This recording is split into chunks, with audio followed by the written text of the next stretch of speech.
Price to Jesus. വീണ്ടും ഒരു പ്രഭാതം, പുതിയൊരു മാസം എല്ലാം നമ്മുടെ മുമ്പിലേക്ക് നീട്ടിയ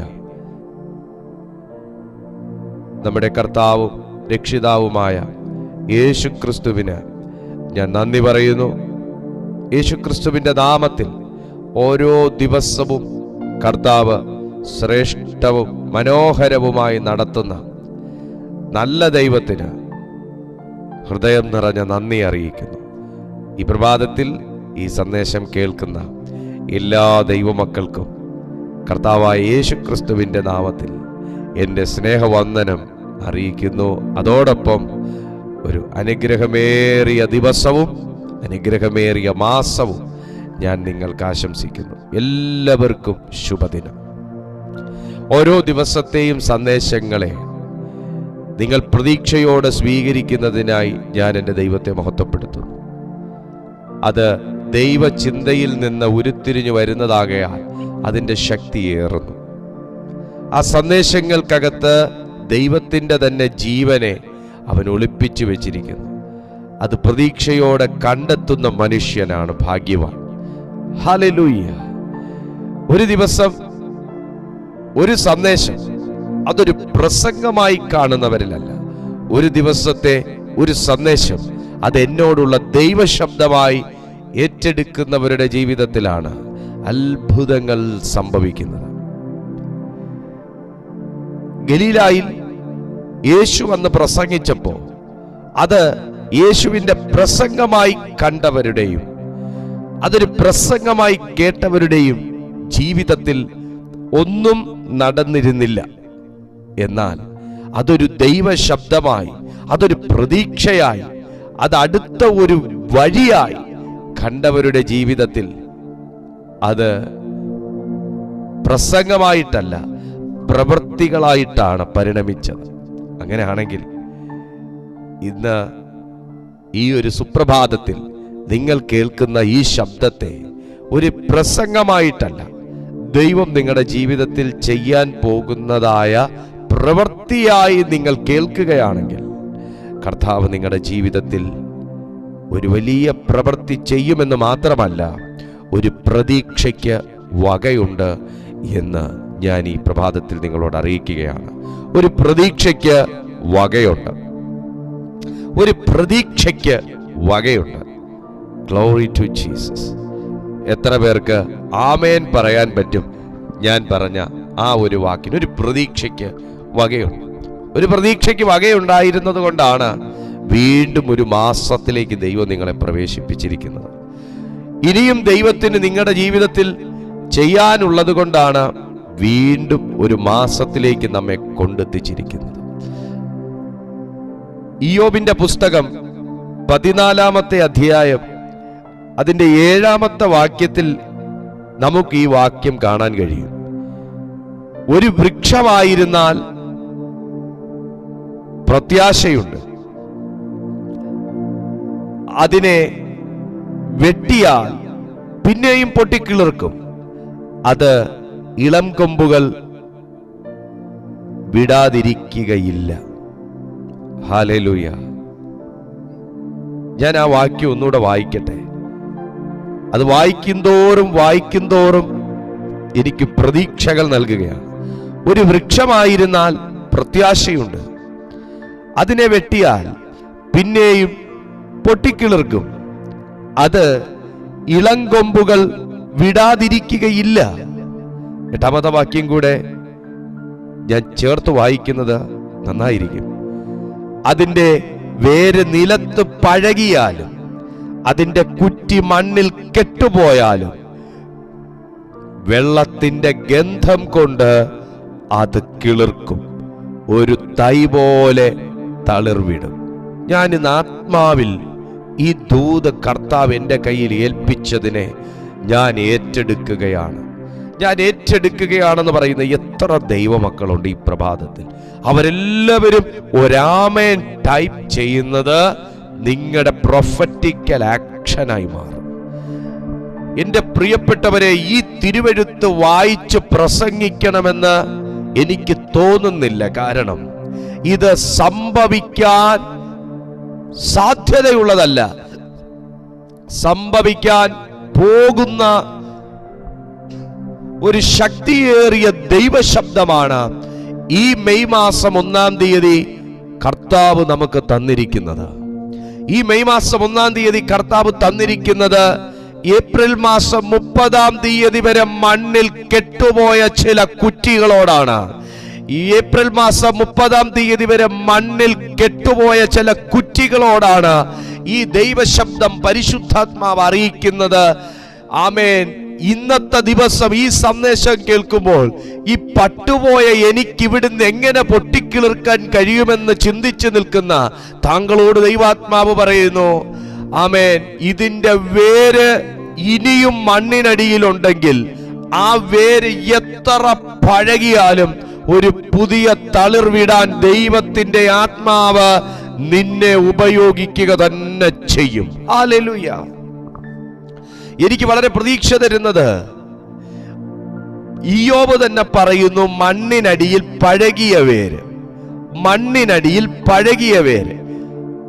ഈ പഴകിയ വേരിന്റെ പ്രത്യേകത, അതിന്റെ പ്രായം 1 മാസമല്ല, അതിന്റെ പ്രായം 2 മാസമല്ല. മറ്റൊരു വാക്ക് പറയുന്നത് വൃക്ഷമെന്നാണ്. വൃക്ഷമെന്നാണ്. പിന്നെ പറയുന്നത് കുറ്റി എന്നാണ്. അപ്പം ഒത്തിരി പഴക്കം ചെന്ന ഒന്നിനെയാണ് ഇയ്യോബ് ചൂണ്ടിക്കാണിക്കുന്നത്. ഈ വാക്യം ശരിക്കും പറഞ്ഞാൽ ഇയ്യോബിന്റെ മനുഷ്യനെ സംബന്ധിച്ചുള്ള സിദ്ധാന്തമാണ്. ഇപ്പോഴുള്ളതും വരാനുള്ളതുമായിട്ടുള്ള കാര്യങ്ങളുമായിട്ട് ബന്ധപ്പെട്ട് മനുഷ്യനെ സംബന്ധിച്ച ഒരു സിദ്ധാന്തം, അതിനെക്കുറിച്ചാണ് ഇയ്യോബ് സംസാരിക്കുന്നത്. ആള് വളരെയേറെ ടയേർഡാണ്, സ്പിരിച്വലി വളരെയേറെ ടയേർഡാണ്. സെയിം ടൈം ഹെൽത്ത് വൈസും ആൾ ഓക്കെ അല്ല. അപ്പൊ ആരോഗ്യ സംബന്ധമായി ഓക്കെ അല്ലാത്ത ഒരു വ്യക്തി, വിശ്വാസ സംബന്ധമായി ക്ഷീണം വന്ന ഒരു വ്യക്തി ആയി നീതിമാനായ ഇയ്യോബ് മാറിക്കഴിഞ്ഞു. കാരണം താൻ അനുഭവിക്കുന്ന വല്ലാത്ത ഒരു രോഗവും വല്ലാത്ത ഒരു അവസ്ഥയും മാത്രമല്ല, താൻ ഇന്ന് കേട്ടുകൊണ്ടിരിക്കുന്ന കുറ്റപ്പെടുത്തലുകളാണ് തന്നെ ഈ അവസ്ഥയിൽ എത്തിച്ചത്. വിശ്വാസം ക്ഷയിപ്പിക്കുന്നതും പ്രതീക്ഷ നഷ്ടപ്പെടുത്തുന്നതും പ്രത്യാശ തകർക്കുന്നതുമായിട്ടുള്ളതിൽ ഏറ്റവും വലിയ പോയിസൺ എന്ന് പറയുന്നത് കുറ്റപ്പെടുത്തലുകളാണല്ലോ. അവരുടെയും ഇവരുടെയും വായിലിരിക്കുന്നത് കേൾക്കാനാണെങ്കിൽ പിന്നെ ഞാൻ ഈ ദൈവത്തെ വിളിക്കുന്നത് എന്തിന് എന്ന് സ്വാഭാവികമായും ചിന്തിക്കാൻ സാധ്യതയുള്ളതുപോലെ തന്നെ ഇയ്യോബും ചിന്തിച്ചു. ഈ അവരുടെയും ഇവരുടെയും വായിലിരിക്കുന്നതൊക്കെയും കേൾക്കുന്നത് മാത്രമല്ല, എൻ്റെ ഈ രോഗത്തിനും എൻ്റെ ഈ വേദനയ്ക്കും എൻ്റെ ഈ നീറ്റലിനും ഒരു പൊറുതിയില്ലെങ്കിൽ ഞാൻ പിന്നെ ഈ ദൈവത്തെ വിശ്വസിക്കുന്നത് എന്തിന്? അപ്പൊ പിന്നെ ദൈവത്തെ ചോദ്യം ചെയ്തേക്കാം എന്ന് പറഞ്ഞ് ഇതിനു മുന്നേയുള്ള അധ്യായങ്ങളിലൂടെ എല്ലാം ദൈവത്തെ ചോദ്യം ചെയ്ത് ദൈവത്തോട് വാദിച്ച് മനുഷ്യൻ അങ്ങനെയല്ല ഇങ്ങനെയാണെന്ന് ദൈവത്തോട് വാദിക്കുന്ന ഒരു മനുഷ്യനെ കുറിച്ച്, ഒരു വ്യക്തിയെക്കുറിച്ചാണ്, ഇയ്യോബിനെ കുറിച്ചാണ് ഈ പുസ്തകം പറയുന്നത്. എന്നാൽ ഇയ്യോബ് പറയുന്നത് അവിശ്വാസമാണെന്നൊക്കെ നമുക്ക് പറയാമെങ്കിലും, ഇയ്യോബ് പറയുന്നത് പൊട്ടത്തരമാണെന്നൊക്കെ നമുക്ക് പറയാമെങ്കിലും, ഇയ്യോബ് പറയുന്നത് പൊട്ടത്തരമല്ല. ഇയ്യോബിന്റെ വാക്കുകളിൽ പൂർണ്ണമായിട്ടും നമുക്ക് അവിശ്വാസം കാണാൻ കഴിയുന്നില്ല. ഞാൻ നിങ്ങളോടൊരു ഫലിതം പറയട്ടെ. എത്ര അവിശ്വാസമുള്ള ഒരു വ്യക്തിയാണെങ്കിലും അവൻ ദൈവത്തെ എങ്ങാനും അറിഞ്ഞുപോയ ഒരു അവിശ്വാസിയാണെങ്കിൽ അവൻ പറയുന്ന 10 വാക്കുകൾക്കകത്ത് ഒരു പ്രത്യാശയുടെയോ പ്രതീക്ഷയുടെയോ വാക്ക് കാണും, ഒരു വിശ്വാസത്തിന്റെ വാക്ക് കാണും. കാരണം മനുഷ്യൻ നിത്യതയില്ല. മനുഷ്യൻ ഭൂമിയിൽ വെച്ച് മരിച്ചു കഴിഞ്ഞാൽ അവൻ ഇവിടെ വെച്ച് തന്നെ തീർന്നു പോകുന്നു. മനുഷ്യന് പിന്നെ വേറൊരു വാസസ്ഥലമില്ല. അങ്ങനെയൊക്കെ പറഞ്ഞ് ദൈവത്തിന്റെ വചനത്തിന് വിരോധമായി സംസാരിക്കുമ്പോഴും ഈ ഭൂമിയിൽ ജീവനുള്ള ഒന്ന് മരിച്ചു കഴിഞ്ഞാൽ ഈ ഭൂമിയിൽ തന്നെ തീരുന്നു എന്നൊക്കെ പറയുമ്പോഴും അദ്ദേഹം 7-ാമത്തെ വാക്യത്തിൽ വന്ന ദൈവത്തിന്റെ ശബ്ദങ്ങളോട് ഒത്തുപോകുകയാണ്. അതാണ് പറയുന്നത്, ഒരു വൃക്ഷമായിരുന്നാൽ പ്രത്യാശയുണ്ട്. ഒരു വൃക്ഷമായിരുന്നാൽ പ്രത്യാശയുണ്ട്. വീണ്ടും അതിനെ വെട്ടിയാൽ പിന്നെയും പൊട്ടിക്കിളിർക്കും, അത് ഇളംകൊമ്പുകൾ വിടാതിരിക്കുകയില്ല. അതിൻ്റെ വേര് നിലത്ത് പഴകിയാലും അതിൻ്റെ കുറ്റി മണ്ണിൽ കെട്ടുപോയാലും വെള്ളത്തിന്റെ ഗന്ധം കൊണ്ട് അത് കിളിർക്കും. വീണ്ടും താഴേക്ക് വായിക്കുന്ന സമയത്ത് 10-ാമത്തെ വാക്യം, പുരുഷനോ മരിച്ചാൽ ദ്രവിച്ചു പോകുന്നു, മനുഷ്യൻ പ്രാണനെ വിട്ടാൽ പിന്നെ അവൻ എവിടെ എന്നൊക്കെ പറഞ്ഞ് കുറെ അങ്ങ് പറഞ്ഞു കഴിഞ്ഞതിന് ശേഷം 14-ാമത്തെ വാക്യം വരുമ്പോ ആള് നമ്മളൊക്കെ പ്രാർത്ഥിക്കുന്ന പോലെ ഒരു പ്രാർത്ഥന പ്രാർത്ഥിക്കുന്നതും നമ്മളൊക്കെ ദൈവസന്നിധിയിൽ പറയുന്ന പോലെ ഒരു പറയല് പറയുന്നതും ഒക്കെ നമുക്ക് കേൾക്കാൻ കഴിയും. 14-ാമത്തെ വാക്യത്തിൽ ആള് വീണ്ടും ചോദിക്കുക, മനുഷ്യൻ മരിച്ചാൽ വീണ്ടും ജീവിക്കുമോ? എന്നാൽ എനിക്ക് മാറ്റം വരുവോളം എൻ്റെ യുദ്ധകാലമൊക്കെയും കാത്തിരിക്കാമായിരുന്നു. എന്നെ കേൾക്കുന്ന മാന്യ സുഹൃത്തെ, സഹോദരങ്ങളെ, ഈ മനുഷ്യന്റെ കാര്യത്തിൽ നിങ്ങൾക്കൊരു അയ്യോഭാവം തോന്നുന്നില്ലേ? സ്വന്തം വേദന കൊണ്ട്, സ്വന്തം അവസ്ഥ കൊണ്ട്, നിരാശ കൊണ്ട്, സ്വന്തം ജീവിതത്തിലെ സംഘർഷം കൊണ്ട് ദൈവസന്നിധിയിൽ, ഞാൻ ഇങ്ങനെ പറഞ്ഞോട്ടെ, നിഷ്കളങ്കമായി ദൈവത്തോട് വഴക്കിടുന്ന ഒരു വ്യക്തി, ജീവിതത്തിൽ എനിക്ക് ഒരു പ്രതീക്ഷയും ഇല്ല, ജീവിതത്തിൽ എനിക്ക് ഒരു വഴികളും ഇല്ല, എനിക്കിനി ഒരു മാറ്റവും ഇല്ല എന്നൊക്കെ വലിയ വായിൽ അദ്ദേഹം ദൈവത്തോട് പറയുമ്പോഴും 14-ാമത്തെ വാക്യം വന്നിട്ട് തൊട്ടു മുന്നേ മനുഷ്യൻ മരിച്ചാൽ ജീവനില്ലാന്നും ജീവിതം ഇല്ലാന്നും സ്വർഗം ഇല്ലാന്നും നരകം ഇല്ലാന്നും ന്യായവിധി ഇല്ലാന്നും മനുഷ്യന്റെ ശരീരവും ആത്മാവും എല്ലാം ഇവിടെ തന്നെ മണ്ണിൽ തന്നെ തീരുന്നു എന്നും ഒക്കെ പറയുമ്പോൾ 14-ാമത്തെ വാക്യം വരെ ദൈവത്തോട് അദ്ദേഹത്തിന് ഇങ്ങനെയൊക്കെ പറയാൻ കഴിയുന്നുള്ളൂ.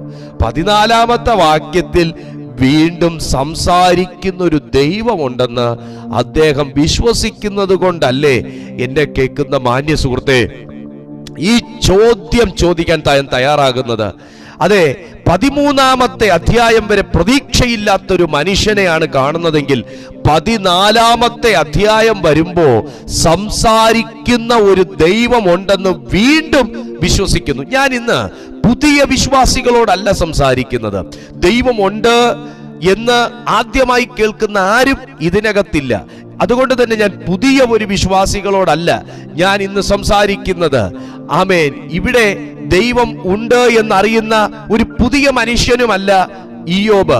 ദൈവം ഉണ്ട് എന്ന് വിശ്വസിച്ചിരുന്നവൻ തന്നെ ദൈവമില്ല എന്നും മരണാനന്തര ജീവിതമുണ്ട് എന്ന് വിശ്വസിച്ചവൻ തന്നെ അങ്ങനെ ഒന്നില്ല എന്നും പറയുമ്പോൾ ഇയ്യോബ് ഒരു പുതിയ മനുഷ്യനും പുതിയ വിശ്വാസിയുമല്ല. ഒരു പഴയ മനുഷ്യന്റെ ഹൃദയത്തിൽ വന്ന ഒരു പുതിയ പ്രതീക്ഷയെ കുറിച്ചാണ് ഇവിടെ പറയുന്നത്. 14-ാമത്തെ വാക്യം, മനുഷ്യൻ മരിച്ചാൽ വീണ്ടും ജീവിക്കുമോ? എന്നാൽ എനിക്ക് മാറ്റം വരുവോളം എന്റെ യുദ്ധകാലമൊക്കെയും കാത്തിരിക്കാമായിരുന്നു. ഇതുപോലെയല്ലേ ഇന്ന് എന്നെ കേൾക്കുന്ന താങ്കളുടെയും ജീവിതം? ഒരു യുദ്ധകാലത്തിലൂടെ കടന്നുപോയിക്കൊണ്ടിരിക്കുകയാണ്. പ്രതീക്ഷകൾക്കെതിരെ സംഭവിക്കുന്ന കാര്യങ്ങൾ, പ്രത്യാശയ്ക്ക് എതിരെ പുറപ്പെട്ടു വരുന്ന വാക്കുകൾ, വിശ്വാസത്തിനെതിരെ നടന്നുകൊണ്ടിരിക്കുന്ന സംഭവങ്ങൾ, ഇതൊക്കെയും ഒരു യുദ്ധകാലത്തെ അനുസ്മരിപ്പിക്കുമ്പോൾ ഈ പ്രഭാതത്തിൽ നിങ്ങൾ ചോദിക്കുന്നു ദൈവത്തോട്, എനിക്കും ഒരു മാറ്റം വരാൻ സാധ്യതയുണ്ടോ കർത്താവേ? ഇതാ ദൈവാത്മാവ് 7-ാമത്തെ വാക്യത്തിലൂടെ നിങ്ങളോട് സംസാരിക്കുന്നു. ഒരു വൃക്ഷമായിരുന്നാൽ പ്രത്യാശയുണ്ട്.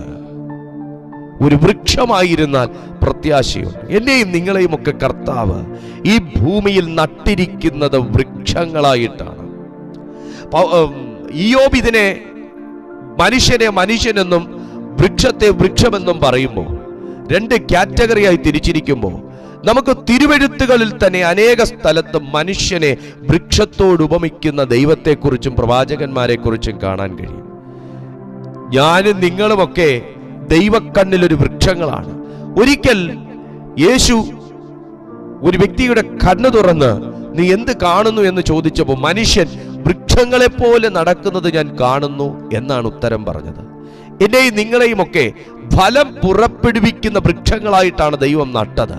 പക്ഷേ ഈ ഭൂമിയിലെ സാഹചര്യങ്ങൾ പലപ്പോഴും കൊണ്ട വെട്ടുകയും തണ്ട് മുറിച്ചു കളയുകയും മണ്ണോട് ചേർത്തു വെച്ച് നമ്മയൊക്കെ വെട്ടിക്കളയുകയും ചെയ്യുമ്പോൾ ദൈവത്തിന്റെ വിശ്വസ്തത എന്ന് പറയുന്നത് തണ്ട് വെട്ടാൻ അനുവദിക്കാതിരിക്കുകയും കൊണ്ട വെട്ടിക്കളയുമ്പോൾ തടയുകയും ചെയ്യുന്നതൊന്നുമല്ല. ദൈവത്തിന്റെ വിശ്വസ്തത എന്ന് പറയുന്നത് നിന്നെയും എന്നെയും ഒക്കെ മണ്ണിനടിയിൽ മറച്ചു നിർത്തിയിരിക്കുന്നു, നമ്മുടെ വേരുകളെ മറച്ചു നിർത്തിയിരിക്കുന്നു എന്നുള്ളതാണ്. ഇന്ന് പകലിലും ആരോടൊക്കെയോ പരിശുദ്ധാത്മാവ് സംസാരിക്കുന്നു. എല്ലാ പ്രതീക്ഷകളെയും മണ്ണിന് മുകളിൽ വെച്ച് ഛേദിച്ചു കളഞ്ഞതുപോലെ നിൽക്കുന്ന, എല്ലാ പ്രത്യാശകളെയും മണ്ണിന് മുകളിൽ വെച്ച് ഛേദിച്ചു കളഞ്ഞതുപോലെ നിൽക്കുന്ന ചില വ്യക്തികൾ ഇതിനകത്തുണ്ട്. പക്ഷെ ദൈവത്തിന്റെ വിശ്വസ്തത എന്ന് പറയുന്നത് മണ്ണിനടിയിൽ വേരിനെ മറച്ചു നിർത്തി ആർക്കും പിഴുതെടുക്കാൻ കഴിയാത്ത, ആർക്കും പറിച്ചെടുക്കാൻ കഴിയാത്ത തരത്തിൽ വേരിനെ ഉറപ്പിച്ചു നിർത്തി എന്നുള്ളതാ. അടുത്തൊരു ദൂത് ഞാനിതാ താങ്കളോട് പറയുകയാണ്. പാസ്റ്ററെ, വേര് മാത്രം മണ്ണിനടിയിൽ നിന്നിട്ട് എന്ത് കാര്യം?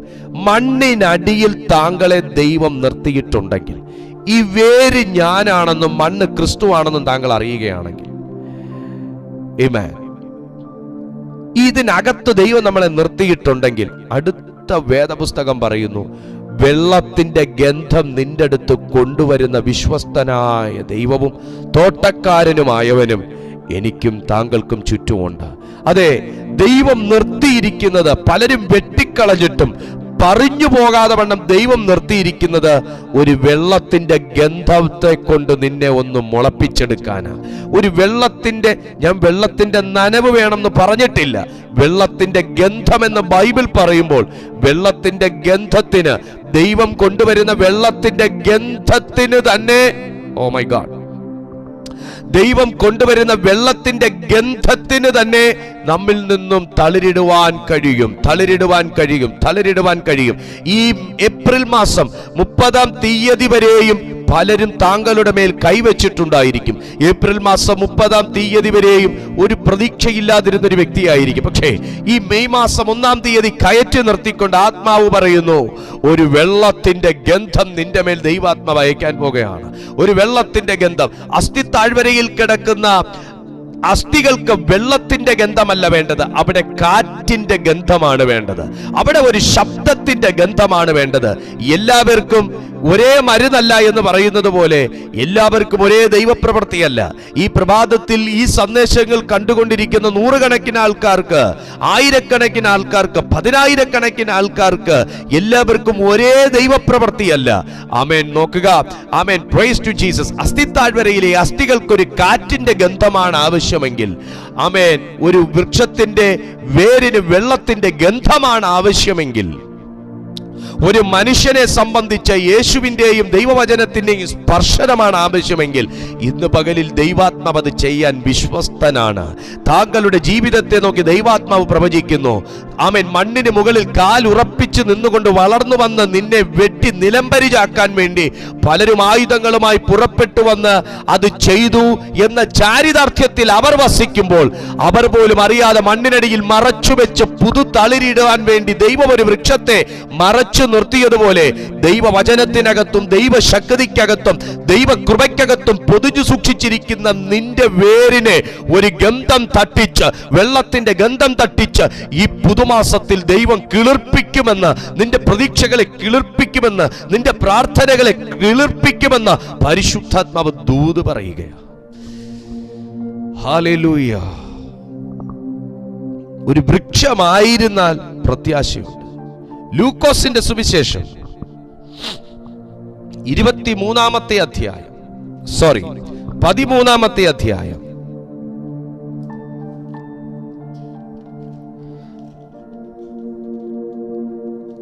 1-ാമത്തെ, ഗ്ലോറി ടു ജീസസ്,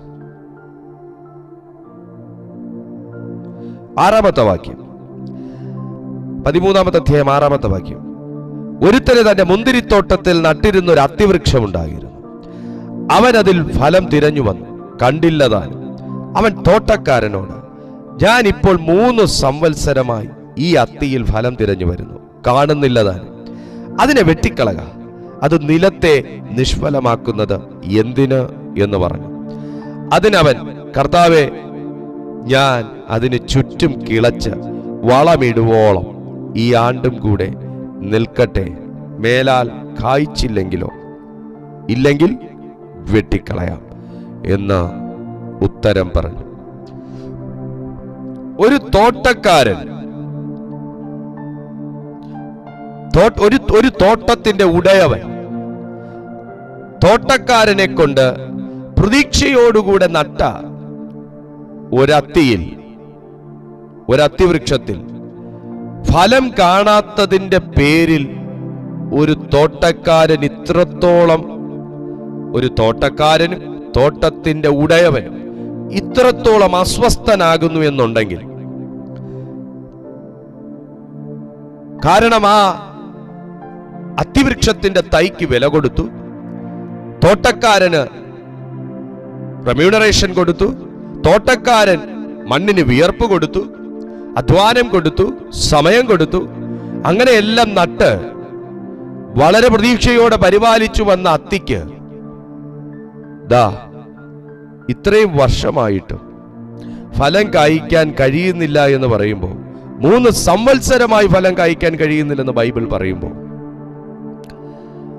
അതിനെക്കുറിച്ച് ആ തോട്ടത്തിന്റെ ഉടയവനും അതുപോലെ തന്നെ തോട്ടക്കാരനും ഉണ്ടാകുന്ന വികാരം എന്തായിരിക്കും എന്നുള്ളതാണ് നാം ഇപ്പോൾ ഇവിടെ വായിച്ചു കേട്ടത്.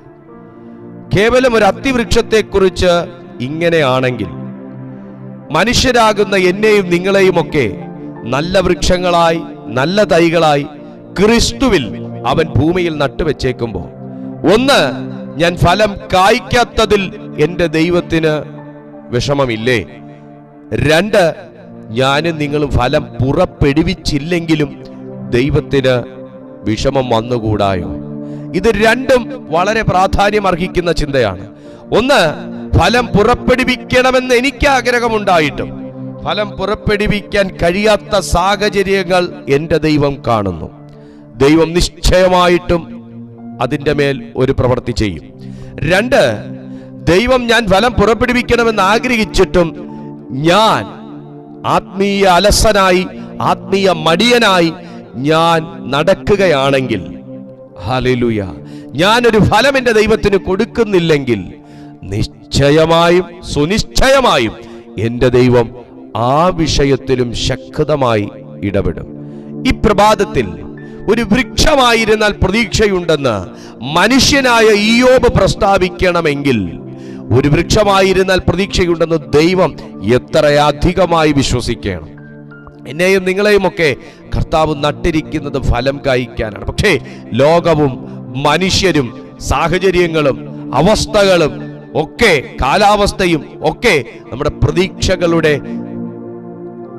തണ്ടുകളെ മുറിച്ചു കളയുമ്പോൾ മണ്ണിനടിയിൽ വേര് ശേഷിക്കുന്ന ആരെങ്കിലും ഉണ്ടെങ്കിൽ, വെട്ടിക്കളഞ്ഞു പാസ്റ്ററേ എന്ന് നിങ്ങൾക്ക് പറയാൻ കഴിയുമെങ്കിലും വേരിപ്പോഴും അവശേഷിക്കുന്നു എന്ന് പറയാൻ കഴിയുന്ന ആരെങ്കിലും ഈ പ്രഭാതത്തിൽ ഈ സന്ദേശം കേൾക്കുന്നുണ്ടെങ്കിൽ, കുഞ്ഞെ, ഒരു വെള്ളത്തിന്റെ ഗന്ധവുമായി പരിശുദ്ധാത്മാവ് നിന്റെ അടുത്ത് എത്തുന്നുണ്ട്. ഒരു വെള്ളത്തിന്റെ ഗന്ധവുമായി പരിശുദ്ധാത്മാവ് ഈ പ്രഭാതത്തിൽ നിങ്ങളുടെ അരികിൽ എത്തുന്നുണ്ട്. അതെ, അത് നിന്നെ ഉന്നം വെച്ച് ദൈവാത്മാവ് സഞ്ചരിക്കുകയാണ്. താങ്കളെ ഉന്നം വെച്ച് പരിശുദ്ധാത്മാവ് സഞ്ചരിക്കുകയാണ്. നിന്റെ വേരിലേക്ക് വെള്ളത്തിന്റെ ഗന്ധമൊന്ന് മുട്ടിച്ചു തന്നാൽ ബൈബിൾ പറയുന്നു, അവൻ ആമേൻ നിശ്ചയമായിട്ടും തളിർവിടും.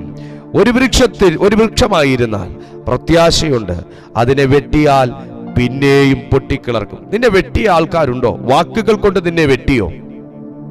പെരുമാറ്റങ്ങൾ കൊണ്ട് നിന്നെ വെട്ടിയോ? ഇടപെടലുകൾ കൊണ്ട് നിങ്ങളെ വെട്ടിയോ? മറ്റുള്ള ആൾക്കാരെ ഒരുക്കി നിർത്തിക്കൊണ്ട് നിങ്ങളെ വെട്ടിയോ? മുറിവേൽപ്പിച്ചോ? മുറിച്ചു കളഞ്ഞോ? ഒടിച്ചു കളഞ്ഞോ? എന്നാൽ ബൈബിൾ പറയുന്നു, നീ ഒരു വൃക്ഷമായിരുന്നു. കുഞ്ഞെ, നിന്റെ തണ്ട് വെട്ടി എന്ന് പറഞ്ഞ്, നിന്റെ തണ്ട് വെട്ടി എന്ന് പറഞ്ഞ്, നിന്റെ തടി മുറിച്ചു എന്ന് പറഞ്ഞ്, നിന്റെ ശിഖരങ്ങൾ അരിഞ്ഞു എന്ന് പറഞ്ഞ് നീ ഒരു വൃക്ഷമാകാതിരിക്കുന്നില്ല.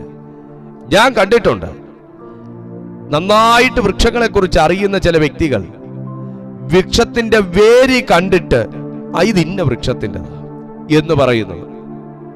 ഹല്ലേലൂയ. നമുക്ക് പറ്റുമോ? പറ്റില്ല. പക്ഷെ ചില ആൾക്കാർ, എക്സ്പേർട്ട് ആയിട്ടുള്ള ആൾക്കാർ പറയും, വൃക്ഷത്തിന്റെ വേരുകളുടെ രീതി, വേരിന്റെ കനം എല്ലാം കണ്ടിട്ട് അവർ പറയും ഇത് ഇന്ന വൃക്ഷത്തിൻ്റെതാ. കുഞ്ഞെ, തണ്ട് മുറിച്ചു എന്ന് പറഞ്ഞ് നീ വൃക്ഷമല്ലാതാകുന്നില്ല. വേര് ഉണങ്ങി എന്ന് പറഞ്ഞും നീ വൃക്ഷമാകാതാകുന്നില്ല. കാരണം ബൈബിൾ പറയുന്നു, ഒരു വെള്ളത്തിന്റെ ഗന്ധത്തിന് പുറപ്പെടുവിക്കാവുന്നതേ ഉള്ളൂ നിന്റെ കാര്യങ്ങൾ. ഹല്ലേലൂയ. ഒരു വെള്ളത്തിന്റെ ഗന്ധത്തിന് പുറപ്പെടുവിക്കാവുന്നതേ ഉള്ളൂ നിന്റെ കാര്യങ്ങൾ. ഇതൊരു യുദ്ധകാലമായിരിക്കാം ഈ സന്ദേശം നിങ്ങൾ കേട്ടുകൊണ്ടിരിക്കുന്നത്. നിങ്ങളുടെ ജീവിതത്തിന്റെ യുദ്ധകാലം. പരിശുദ്ധാത്മാവ് പറയുന്നു, കാത്തിരിക്കണം. കാത്തിരിക്കാനുള്ള മനസ്സ് നിനക്കുണ്ടെങ്കിൽ, പാസ്റ്ററെ എത്ര കാലം കൊണ്ട് കാത്തിരിക്കുന്നു പാസ്റ്ററെ? ഇത്രയും കാലം കൊണ്ടും ദൈവം നിന്റെ അടുത്ത് വരുന്നുണ്ട് കുഞ്ഞെ. കാരണം കുറ്റി വരെ മണ്ണോട് പഴകി, കുറ്റി വരെ മണ്ണോട് വാടിപ്പോയി എന്ന് വചനം പറയുന്നു. അങ്ങനല്ലേ പറയുന്നത്? അതിനെ വെട്ടിയാൽ പൊട്ടിക്കിളർക്കും, അതിന്റെ ഇളം കൊമ്പുകൾ വിടാതിരിക്കുകയില്ല. അതിന്റെ വേര് നിലത്തു പഴകിയാലും, അതിന്റെ കുറ്റി മണ്ണിൽ കെട്ടുപോയാലും. കണ്ടോ, നമ്മളൊക്കെ യൂസ് ചെയ്യുന്ന വേർഡ് തന്നെയാണ് ഇയ്യോബും യൂസ് ചെയ്തേക്കുന്നത്. കെട്ടുപോയി. കെട്ടുപോയി എന്നൊക്കെ മാനുഷികമായി പറഞ്ഞാൽ അതിന്റെ മുകളിൽ പിന്നെ വേറൊരു വാക്കില്ല. മാനുഷികം. കെട്ടുപോയി, കേടായിപ്പോയി, ചീത്തയായിപ്പോയി. പോയി എന്ന് പറഞ്ഞ പോയി, അത് മാനുഷികമായി ആ വാക്കിന് മുകളിൽ വേറൊരു വാക്കില്ല. ബൈബിൾ പറയുന്നു, കെട്ടുപോയാലും, കേടായി പോയാലും, വേര് നിലത്ത് പഴകിയാലും, കുറ്റി മണ്ണിൽ കെട്ടുപോയാലും, ഓ മൈ ഗാഡ്, വെള്ളത്തിന്റെ ഗന്ധം കൊണ്ട് അത് കിളിർക്കും. അത് വേറൊരു സയൻസാ. അത് വേറൊരു സയൻസാ. വെള്ളത്തിന്റെ ഗന്ധം കൊണ്ട് ആമേൻ അത് കിളിർക്കും. അത് വേറൊരു സയൻസാ. അത് വേറൊരു ചരിത്രമാണ്. ഇന്ന് പകലിൽ കുഞ്ഞെ, ഏപ്രിൽ 30-ാം തീയതി വരെയുള്ള കാര്യങ്ങളെ കുറിച്ചല്ല നമ്മൾ ചിന്തിച്ചുകൊണ്ടിരിക്കുന്നത്. മെയ് മാസം 1-ാം തീയതി എന്റെ ജനത്തോട് നീ ഇത് പറയണമെന്ന് പറഞ്ഞ് എന്നെ ഇത് കാണിച്ച, എന്നെ ഇത് ഏൽപ്പിച്ച സർവശക്തനായ ദൈവം നമ്മോട് എല്ലാവരോടുമായി പറയുന്നു. ആമേൻ. ഏപ്രിൽ 30-ാം തീയതി വരെയും, ജനിച്ചിട്ട് ഏപ്രിൽ 30-ാം തീയതി വരെയും ആമേൻ, കുറ്റി മണ്ണിൽ കെട്ടുപോയാലും, വേര് മണ്ണിൽ പഴകിപ്പോയാലും, പരിശുദ്ധാത്മാവ് പറയുന്നു, വെള്ളത്തിന്റെ ഗന്ധം കൊണ്ട് നിന്നെ എന്റെ ദൈവം ജീവിപ്പിക്കാൻ പോകുകയാ. പരിശുദ്ധാത്മാവിനെ കാണിക്കുന്നു വെള്ളം. അതിന്റെ ശക്തി കൊണ്ട് നിന്നെ ജീവിപ്പിക്കാൻ പോകുകയാ. അതിന്റെ ശക്തി കൊണ്ട് നിന്നെ ഫലഭൂയിഷ്ഠമായ ഒരു വൃക്ഷമാക്കി മാറ്റാൻ പോവുകയാ. ഒരു തളിർ നിന്നിൽ നിന്ന് പൊട്ടിപ്പുറപ്പെടും. യേശുക്രിസ്തുവിനെ കുറിച്ച് ഒരിക്കൽ പത്രോസ് പറഞ്ഞപ്പോ തന്റെ സഹോദരൻ ചോദിച്ചത് ഇങ്ങനെയാണ്, നസറത്തിൽ നിന്ന് വല്ല നന്മയും വരുമോ? നസറത്തിൽ നിന്ന് വല്ല നന്മയും വരുമോ? വേര് മണ്ണിൽ പഴകിപ്പോയ, കുറ്റി മണ്ണിൽ കെട്ടുപോയ, നിന്നെ നോക്കിയും ചിലർ ഈ വാക്ക് പറഞ്ഞിട്ടുണ്ടായിരിക്കും, അതൊക്കെ ഇനി പച്ച പിടിക്കുമോ? അതൊക്കെ ഇനി കേറി വരുമോ? അതൊക്കെ ഇനി കേറി പോകുമോ? അതൊക്കെ ഇനി നന്നാകുമോ? അതൊക്കെ ഇനി പണിത് പൂർത്തീകരിക്കുമോ? ഹല്ലേലൂയ. ആ വിഷയങ്ങൾക്കൊക്കെ വ്യത്യാസം ഉണ്ടാകുമോ? പ്രാർത്ഥന പ്രാർത്ഥന എന്ന് പറഞ്ഞ് നടക്കുകയാ. ആ കേസ് കെട്ടൊക്കെ ഇനി ശരിയായി വരുമോ? അവർക്കൊക്കെ ഇനി നീതി കിട്ടുമോ? അവർക്കൊക്കെ ഇനി നഷ്ടപ്പെട്ടത് മടങ്ങി വരുമോ? ഇങ്ങനെയൊക്കെ പലരും ചോദിക്കും. നസറത്തിൽ നിന്ന് വല്ല നന്മയും വരുമോ? അതിശയോക്തി. എന്നാൽ വേദപുസ്തകത്തിൽ വിശ്വസിക്കുന്ന, ഞാൻ പറഞ്ഞല്ലോ, ഇത് പ്രസംഗമായി കേൾക്കുന്നവരോടല്ല, ഇത് പ്രതീക്ഷകളായി കാണുന്നവരോടാ ഞാൻ ഇന്ന് പകൽ സംസാരിക്കുന്നത്. ഹല്ലേലൂയ. അങ്ങനെയുള്ളവരുടെ ജീവിതത്തിൽ ഇത് വെള്ളത്തിന്റെ ഗന്ധമാ. ഈ ശബ്ദം വെള്ളത്തിന്റെ ഇരമ്പല. ഈ ശബ്ദം വെള്ളത്തിന്റെ ഇരമ്പല. അങ്ങനെയുള്ളവർക്ക് ആമേൻ. ഈ ശബ്ദം, ഈ ഇരമ്പൽ ചെന്ന് പതിക്കുന്നത് വാടി നിൽക്കുന്ന ചില വേരുകളിലേക്ക്. ആ വേരുകളിലേക്ക് ഇത് എത്തിക്കഴിഞ്ഞാലുള്ള പ്രത്യേകത, വേഗത്തിൽ വലിച്ചെടുക്കും. സാധാരണ വേഗത്തിൽ, സാധാരണ ഉള്ളതിനേക്കാൾ വേഗത്തിൽ വലിച്ചെടുക്കും. ഈർപ്പത്തിൽ നിൽക്കുന്ന ഒരു മണ്ണും, ഈർപ്പത്തിൽ നിൽക്കുന്ന ഒരു വൃക്ഷവും, വൃക്ഷത്തിന്റെ വേരും മണ്ണും എല്ലാം വെള്ളം കിട്ടുമ്പോ വേഴാമ്പലിനെ പോലെ ഒരിക്കലും വലിച്ചെടുക്കാറില്ല. എന്നാൽ ഡ്രൈ ആയ നിലത്തേക്ക് നമ്മൾ ഒരു കപ്പ് വെള്ളം കൊണ്ട് ഒഴിച്ചു കൊടുത്താൽ നമ്മൾ ഒഴിച്ച് തീരുന്നതിന് മുന്നേ വെള്ളം മുഴുവൻ വലിച്ചെടുക്കുന്ന കാണാം. ഒരു 5 മിനിറ്റ് കഴിയുമ്പോൾ അവിടെ നിൽക്കുന്ന സസ്യത്തിനൊരു ഒരു ഉണർവും ഒരു ഉന്മേഷവും ഊർജ്ജം ഉണ്ടാകുന്നത് കാണാം. ചില സമയത്ത് നമ്മളെയൊക്കെ ദൈവം ഡ്രൈ ആക്കി നിർത്തുന്ന എന്തിനാണെന്നറിയാവോ? എത്രത്തോളം വാല്യുബിളും പ്രഷ്യസുമായ വെള്ളത്തിന്റെ ഗന്ധമാണ് ഞാൻ നിങ്ങളും ഒക്കെ നുകരുന്നതെന്നൊന്ന് അറിയാനാ. പരിശുദ്ധാത്മാവിന്റെ പ്രവർത്തികളുടെ പ്രാധാന്യം എന്തെന്ന് ചിലപ്പോഴൊക്കെ ഒന്ന് മനസ്സിലാക്കി തരാനാ കുഞ്ഞെ ചില സമയം ഡ്രൈ ലാൻഡിൽ നിർത്തുന്നത്. പക്ഷെ എന്നും ഡ്രൈ ലാൻഡ് അല്ല കേട്ടോ, എന്നും കൊണ്ടവെട്ടലല്ല കേട്ടോ, എന്നും ശിഖരങ്ങൾ ഒടിക്കലല്ല കേട്ടോ, എന്നും കുറ്റിപ്പഴകലല്ല, എന്നും വേരുപഴകലല്ല. പരിശുദ്ധാത്മാവ് നിന്നോട് പറയുന്നു, കർത്താവ് നിന്റെ മേൽ ഒരു പുതിയ തളിർ ഇടാൻ പോവുകയാണ്. ഒരു വൃക്ഷമായിരുന്ന അതിന് പ്രതീക്ഷയുണ്ട്. അതിനെ വെട്ടിയാൽ പിന്നെയും പൊട്ടിക്കിളിർക്കും. എത്ര വട്ടം വെട്ടിയതാ, എത്ര പേർ ചേർന്ന് വെട്ടിയതാ, എത്ര എത്ര എത്ര എത്ര കാലം കൊണ്ട് വെട്ടിയതാ. വീണ്ടും വീണ്ടും വീണ്ടും ഞാനും നിങ്ങളുമൊക്കെ തളിരിടുന്നെങ്കിൽ, അതേ സഹോദരങ്ങളെ, മനുഷ്യൻ കാണക്കയല്ല, മണ്ണിനടിയിലൂടെ ഒരു വെള്ളത്തിന്റെ ഗന്ധം എൻ്റെ അടുത്ത് എത്തിയത് കൊണ്ടാ. മനുഷ്യർ കാണക്കൊന്നും അല്ല എൻ്റെ ദൈവം എന്നെ നിങ്ങളെയൊക്കെ നിറയ്ക്കുന്നതും നടത്തുന്നതും. ആമേൻ. നമ്മുടെ ആഗ്രഹം മനുഷ്യർ കാണുന്ന രീതിയിലൊന്ന് ചെയ്യണമെന്നാ. എന്നാൽ കുഞ്ഞെ, ഒരു തളിര് പുറത്തേക്ക് വരുന്നത് വരെ നിനക്കും എനിക്കും വേണ്ടി അടിയൊഴുക്കുകളിലൂടെ പരിശുദ്ധാത്മാവ് വെള്ളത്തിന്റെ ഗന്ധം വേരിലേക്ക് എത്തിച്ചു തരുന്നതല്ലേ അവന്റെ കൃപ. വെട്ടിയിട്ടും കിളിർത്തു വരുന്നല്ലോ എന്ന് അവർ അതിശയത്തോടെ എന്നെയും നിങ്ങളെയും ഒക്കെ നോക്കുന്നത് ആരും അറിയാതെ എപ്പോഴൊക്കെയോ വെള്ളത്തിന്റെ ഗന്ധം കൊണ്ട് വേരിന്റെ അടുത്ത് എത്തിക്കുന്ന ദൈവത്തിന്റെ സ്നേഹമാണ്. ഇന്ന് പകലിൽ ആ സ്നേഹത്തേക്ക് നമുക്കൊന്ന് കയറാം, ആ സ്നേഹ തീരത്തേക്ക് നമുക്കൊന്ന് അണയാം. ആമേൻ. എല്ലാ മനുഷ്യരിലുമുള്ള പ്രതീക്ഷകൾ നിങ്ങൾക്ക് നഷ്ടപ്പെട്ടിട്ടുണ്ടായിരിക്കാം.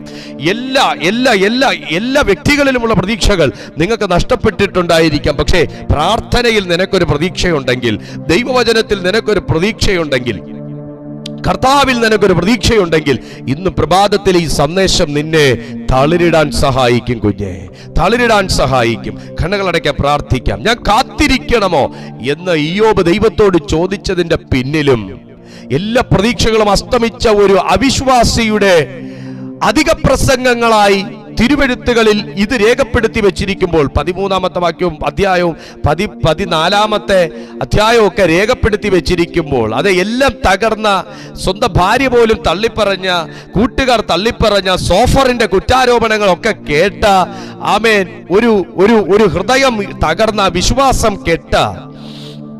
ഹൃദയം തകർന്ന, വിശ്വാസം കെട്ട, ദൈവത്തെ പോലും സംശയം തോന്നുന്ന ഒരു അവിശ്വാസിയുടെ അധിക പ്രസംഗങ്ങളായി ബൈബിൾ ഇതിനെ രേഖപ്പെടുത്തുമ്പോൾ, ഒരു പ്രതീക്ഷയുടെ കിരണമായി വീണ്ടും ഇതേ അവിശ്വാസിയുടെയും അധിക പ്രസംഗിയുടെയും വായിൽ ഞാൻ കാത്തിരിക്കണമോ എന്ന് ചോദിച്ച ദൈവത്തിന്റെ പ്രവൃത്തിക്കായി ഞാൻ ദൈവത്തെ സ്തുതിക്കുന്നു.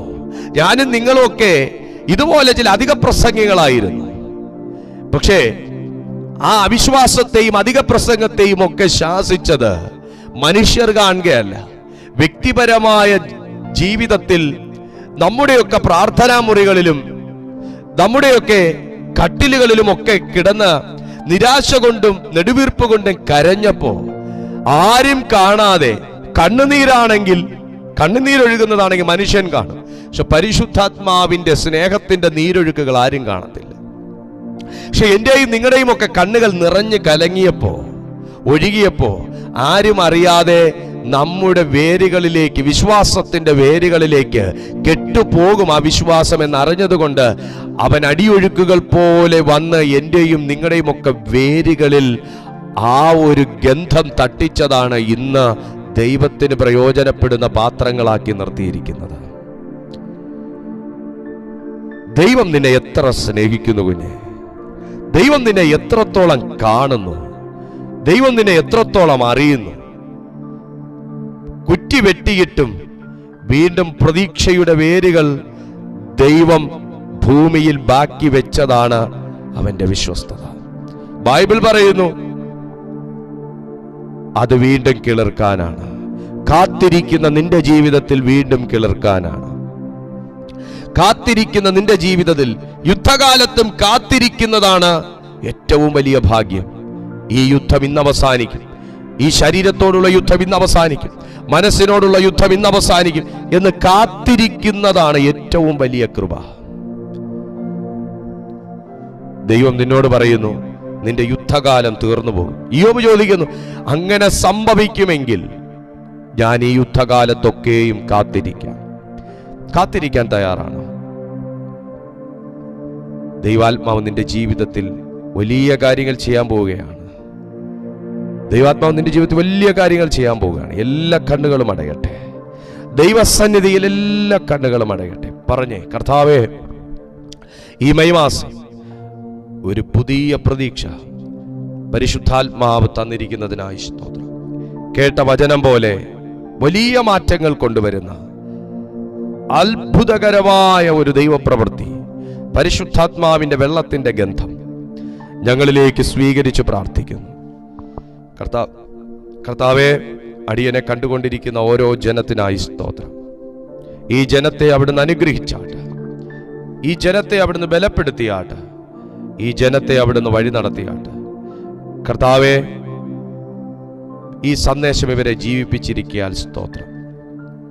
വലിയ കാര്യങ്ങൾ കർത്താവ് ഞങ്ങളുടെ ജീവിതത്തിൽ ചെയ്താട്ട്. ഈ സമയം മനസ്സ് തകർന്ന ആരെങ്കിലും ഈ സന്ദേശം കേൾക്കുന്നെങ്കിൽ ഇപ്പോൾ അവരുടെ മേൽ ഒരാശ്വാസം ഉണ്ടാകട്ടെ. രോഗികളായ ആരെങ്കിലും ഈ പ്രഭാതത്തിൽ ഈ സന്ദേശം കേൾക്കുന്നെങ്കിൽ ഇപ്പോൾ അവരുടെ മേൽ യേശുവിൻ്റെ നാമത്തിലുള്ള സൗഖ്യം ഉണ്ടാകട്ടെ. അത്ഭുതകരമായ ദൈവപ്രവൃത്തി ഇവരുടെ ജീവിതത്തിൽ സംഭവിച്ചിരിക്കാൻ സ്തോത്രം. മഹത്വം മുഴുവനും അങ്ങേക്ക് യേശുവിൻ നാമത്തിൽ തന്നെ. ആമേൻ. ഞങ്ങളുടെ ഈ ചാനലിലുള്ള എല്ലാ മെസ്സേജുകളും നിങ്ങൾ വാച്ച് ചെയ്യുക. എല്ലാ ദിവസവും രാവിലെ 7 മണിക്ക് നിങ്ങൾക്ക് ഈ സന്ദേശം യൂട്യൂബിൽ കാണാൻ പറ്റും. ഇതേ ചാനലിൽ തന്നെ വൈകുന്നേരം 6:30 മണിക്ക് ഞങ്ങളുടെ ലൈവ് സർവീസ് ഉണ്ട്. എല്ലാ ദിവസവും അത് ഉണ്ട്. ആ സന്ദേശങ്ങളുമൊക്കെ അറ്റൻഡ് ചെയ്യാനായി നിങ്ങൾ ഓർക്കുക. ഈ ചാനൽ സബ്സ്ക്രൈബ് ചെയ്തിട്ടില്ലെങ്കിൽ ഒന്ന് ചെയ്തേക്കുക. മറ്റുള്ളവർക്കും കൂടെ ഈ സന്ദേശം അയച്ചു കൊടുത്ത് അവരെയും കൂടെ നിങ്ങൾ അനുഗ്രഹത്തിൻ്റെ ഭാഗവാക്കുകളാക്കുക. ദൈവം നിങ്ങളെ അനുഗ്രഹിക്കട്ടെ. അടുത്ത ദിവസം പുതിയൊരു സന്ദേശവുമായി കാണുന്നത് വരെ തൻ്റെ കൃപയിൽ ദൈവം സൂക്ഷിക്കട്ടെ. God bless you. ഒരു ശുഭദിനം നിങ്ങൾക്കെല്ലാവർക്കും ഞാൻ ആശംസിക്കുന്നു.